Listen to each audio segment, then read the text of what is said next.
नमस्कार दोस्तों। खालिस्तान, ये खालिस्तान शब्द का मतलब क्या है?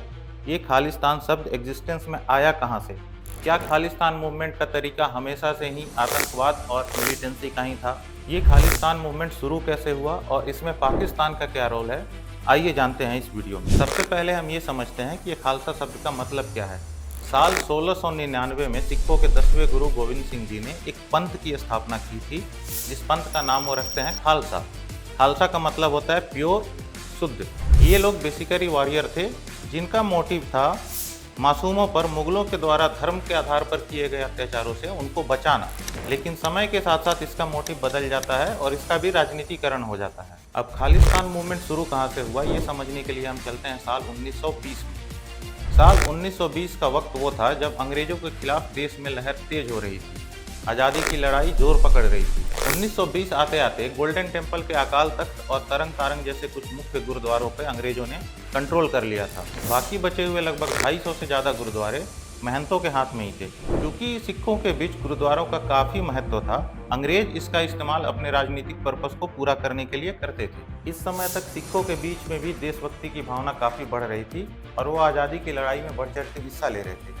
इसको काउंटर करने के लिए भी अंग्रेज गुरुद्वारों का ही इस्तेमाल करते थे। अभी थोड़ी देर पहले मैंने आपको बताया कि 250 से ज़्यादा गुरुद्वारों पे महंतों का ही कंट्रोल था, लेकिन वो महंत भी पूरी तरह से करप्ट थे और एक तरह से उनके ऊपर भी अंग्रेजों का प्रॉक्सी कंट्रोल था। ये महंत कितने करप्ट थे, इसका अंदाजा आप इसी बात से लगा सकते हैं कि एक टाइम पे इन सारे महंतों ने मिलकर गदराइट्स के खिलाफ हुक्मनामा जारी कर दिया था।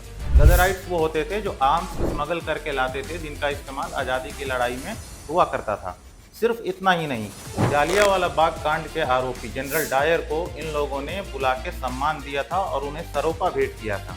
सरोपा यानी रोब ऑफ ऑनर एक कपड़ा होता है जो सर से पैर तक होता है और ये हम किसी को सम्मान देने के लिए भेंट करते हैं। जैसे आज के टाइम पे आप देखते होंगे शॉल दिए जाते हैं। और गुरुद्वारों को ऐसे ही करप्ट महंतों से आज़ाद करने के लिए गुरुद्वारा रिफॉर्म मूवमेंट शुरू होता है। इसके लिए सिखों को इकट्ठा करने की ज़रूरत थी, उनमें एकता लाने की ज़रूरत थी। तो ये पर्पस पूरा करने के लिए सिखों को इकट्ठा करने के लिए शिरोमणि अकाली दल का फॉर्मेशन होता है। अब साल 1925 आते आते अंग्रेजों ने सिखों की ज़्यादातर मांगें मान ली थी, जिसके वजह से गुरुद्वारा रिफॉर्म मूवमेंट जो शुरू हुआ था वो ख़त्म हो जाता है। लेकिन ये समय आते आते नोट करने वाली बात ये है कि सिख जो है वो कई हिस्सों में बंट चुके थे। इसमें एक धड़ा वो था जो गुरुद्वारा रिफॉर्म मूवमेंट खत्म होने के बाद भी भारत की आज़ादी के लिए अपनी लड़ाई जारी रखते हैं। एक धड़ा वो था जो सिर्फ महंतों से गुरुद्वारों को आज़ाद करना चाहता था और अपना मकसद पूरा होने के बाद वो खुश था। एक तीसरा धड़ा और था जो गुरुद्वारा रिफॉर्म मूवमेंट के जरिए सिख सांप्रदायिकता फैलाने का अपना एक स्टेज तैयार कर चुका था। ये लोग इस गुरुद्वारा रिफॉर्म मूवमेंट के जरिए सिखों के मन में हिंदुओं के प्रति अलगाव की एक भावना को हवा देने लगते हैं और यहीं से सिखों के लिए एक अलग देश की मांग शुरू होती है। और पहली बार जो शब्द इस्तेमाल में आता है वो होता है सिक्किस्तान। कुछ सालों बाद जब भारत की ओर से पूर्ण स्वराज की मांग करने का प्रस्ताव रखा जाता है, तब 3 ग्रुप होते हैं जो इस प्रस्ताव का विरोध करते हैं। पहला ग्रुप होता है मोहम्मद अली जिन्ना का, जो मुसलमानों के लिए एक अलग देश चाहते थे। दूसरा ग्रुप होता है बाबा साहब अम्बेडकर का, जो दलितों के लिए एक स्पेशल स्टेटस चाहते थे। और तीसरा ग्रुप होता है मास्टर ताराचंद का।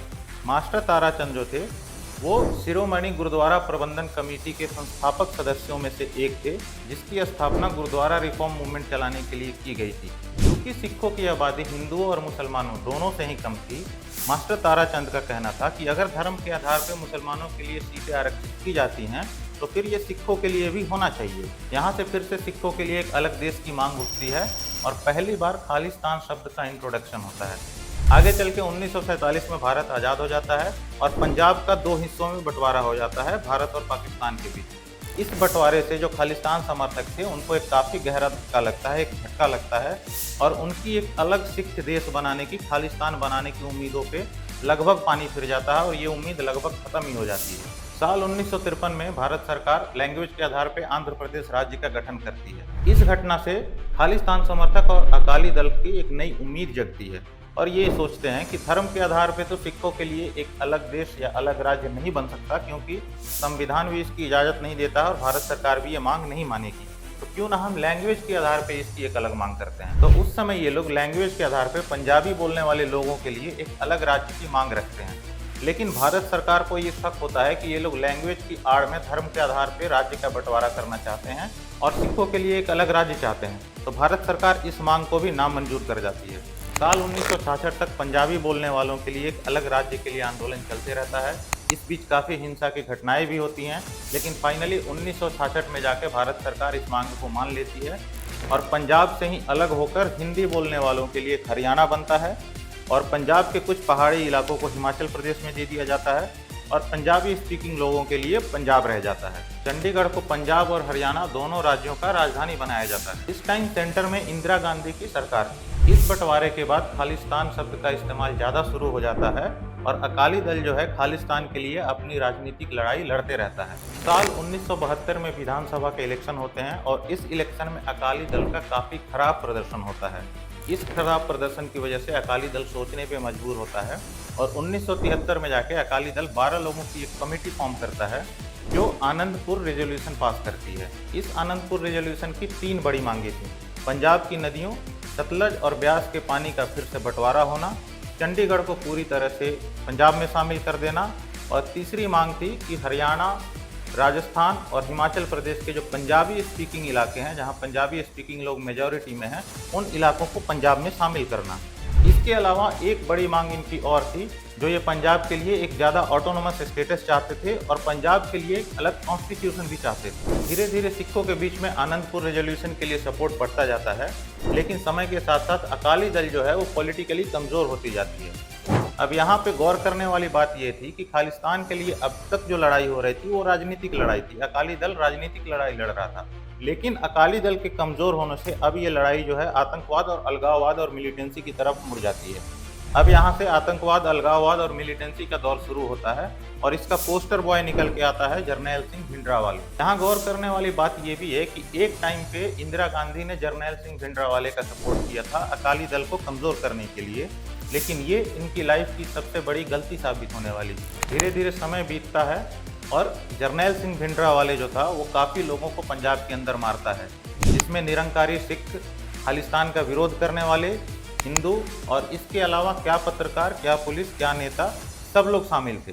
देखते देखते जरनैल सिंह भिंडरावाले इतना मजबूत हो जाता है कि वो गोल्डन टेम्पल के अंदर अकाल तख्त पे कब्जा करके बैठ जाता है, जिसकी वजह से 1984 में Indira Gandhi operation blue star launch करती हैं और आर्मी जो है वो गोल्डन टेम्पल के अंदर अटैक करती है। इसमें 83 जवान शहीद हुए थे और 493 खालिस्तानी टेररिस्ट मारे गए थे, जिनमें जरनैल सिंह भिंडरावाला भी शामिल था। इस ऑपरेशन ब्लू स्टार के चलते कुछ दिनों बाद इंदिरा गांधी की हत्या कर दी जाती है उनके अपने ही बॉडीगार्ड्स द्वारा, जो कि सिख थे। इसके परिणाम स्वरूप देश भर में एंटी सिख दंगे होते हैं और पंजाब की हालत इतनी बुरी हो जाती है कि पूरा पंजाब जल रहा था सिख चरमपंथ की आग में। इसको काउंटर करने के लिए भारत सरकार जो है ऑपरेशन ब्लैक थंडर जैसे कई सारे बड़े और छोटे ऑपरेशन लॉन्च करती है। सरकार और पुलिस की लगातार कोशिशों की वजह से खालिस्तान मूवमेंट की आग जो है पूरी तरह से बुझ तो नहीं पाती, लेकिन काफ़ी हद तक दब जाती है और इस दबी हुई आग को हवा देने और सुलगाने का काम करता है समय समय पे पाकिस्तान। 1971 के इंडो पाक वार में पाकिस्तान की पूरी तरह से हार होती है और पाकिस्तान के 2 टुकड़े हो जाते हैं।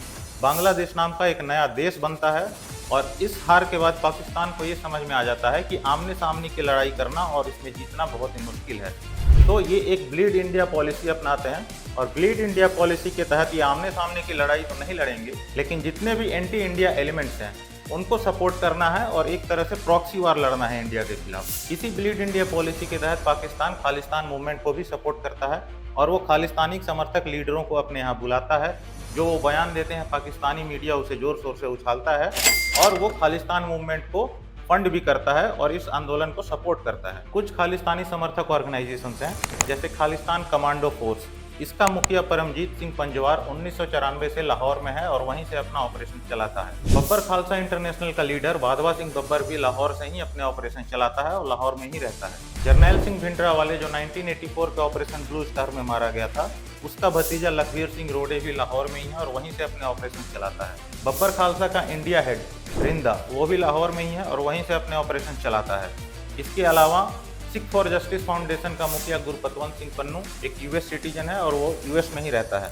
एक बहुत ही सीनियर जर्नलिस्ट हैं टेरी मिलोस्की, इनकी एक रिपोर्ट पब्लिश हुई थी Khalistan a project of Pakistan के नाम से, जो इस बात का पूरा सबूत देती है कि खालिस्तान को पाकिस्तान पूरी तरह से सपोर्ट करता है और इस बीच को समय समय पे पाकिस्तान ही खाद पानी देता है।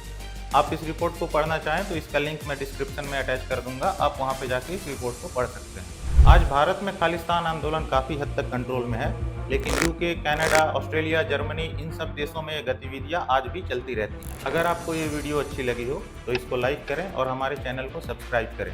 सब्सक्राइब करने में आपका कुछ नहीं लगेगा, लेकिन हमें अच्छी वीडियोज़ आप तक लाने की काफ़ी मोटिवेशन मिलेंगी और हमें काफ़ी सपोर्ट मिलेगा। Thank you.